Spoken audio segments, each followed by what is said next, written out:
Wherever you are, leaders are important. Whether it's to lead powerful organizations or just to make sure a group of friends are having a good time. Here are the 7 traits that all great leaders possess. Number 1, they radiate positive energy. There's nothing more important in a team than passion and the will to succeed. And having a positive leader is an important part of that. Sometimes I sign onto Facebook and I see these status updates that just reeks of negativity.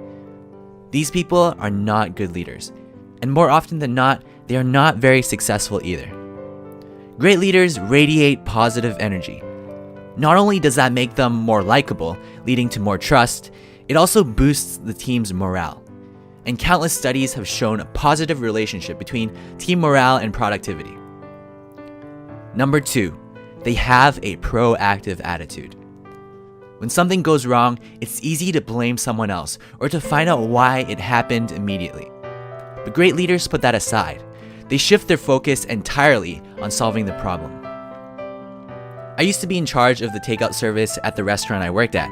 So basically, people would call to make their order, and my job is to make sure everything is packed and given to the right person. It was a really busy restaurant, so mistakes weren't that uncommon. This one time, after a customer came to pick up his food, I realized that we forgot to pack part of his order. I was fairly new at the time and I didn't know what to do, but luckily one of the owners of the restaurant was there, so I explained to him what happened. He didn't blame me. He didn't even ask how it happened. Instead, he told me to call the customer, apologize for what happened, and then tell him that we will personally deliver the missing part of his order to his house. At the end of the day, the owner sat down with me to talk about how we can prevent something like this from happening again, but he did it at the end of the day, not when the problem was still unresolved. Great leaders know what to focus on at any given point in time. They are proactive. Number 3, they delegate tasks completely. Great leaders realize that they can't do everything themselves, so they focus on the most difficult tasks and delegates the rest to others.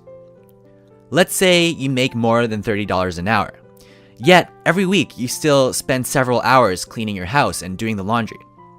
Considering a maid costs around $30 an hour, you might decide it's worthwhile to hire one to do your housework for you. When I first started delegating my work to others, I was hesitant because I knew that I could probably do a better job than the person I'm assigning it to. For example, a maid might put your clothes in the wrong drawer every once in a while, but you should still hire her, because the extra time you get to work on more valuable tasks generally outweighs the negatives. Delegating also means fully trusting your team to do the task without micromanaging their every move. Great leaders delegate tasks to others and trust them to get the job done. Number 4, they are approachable. A great leader is one who their teammates could see themselves approaching whenever they have a concern or when they simply need someone to discuss things to. When Sam Walton opened over a dozen Walmart stores, he was still available to privately talk to any one of his thousands of employees. Was this the reason Sam Walton was so successful? We can't say for sure, but he is a prime example of someone who's approachable. And it so happens he's also one of the most notable leaders in the last 3 decades. There is a saying that's very appropriate in this situation, and that is, a non-productive work environment is one where employees are discouraged to speak up, fearing the loss of their jobs. Great leaders encourage feedback from all members of the organization. They are approachable. Number 5, they do what they expect of others. If you expect your team to work hard and produce great results, you're going to have to do the same. When I was a kid, I worked at Wendy's, the fast food restaurant. There were 2 managers there, Maria and Francis.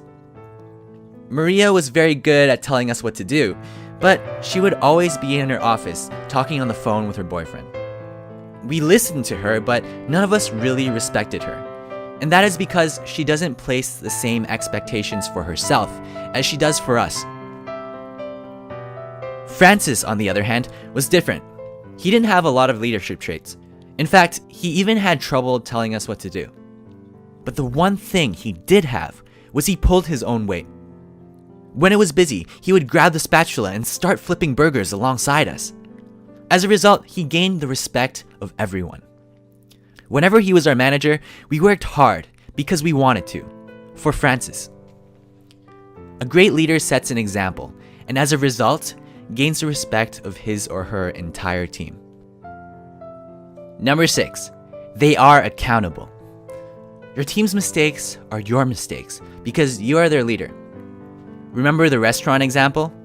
When we left out part of the customer's order, the owner and I personally went to deliver what we missed. Imagine the owner of a restaurant coming to your doorstep to apologize for their mistake. That is unheard of, and yet that is exactly the level of accountability great leaders practice all the time. It's not just about responsibility, it's about taking the next step to make things right. Great leaders are accountable. And lastly, they are decisive. A lot of times, leaders have to make decisions that they are not sure of. But once they have enough evidence to suggest making that decision, they stick with it, and they do it with confidence. Imagine that you are the commander of an army, and you have to make the decision whether to enter the enemy territory from the north or from the west. There's no information as to which one makes more sense, but you will still have to choose. Because without you, their leader, half of your army might decide to invade from the north and half from the west, and some might even call it quits and retreat. Therefore, your job as a leader isn't to always make the right decision, but it's to make a decision in order to keep the team together. Wrong decisions could be fixed, but a scattered team is a recipe for disaster. Great leaders are decisive and confident in their decisions. I hope these tips help you become a better leader. And as always, I hope you enjoyed it. Don't forget to subscribe to see more awesome videos like this one.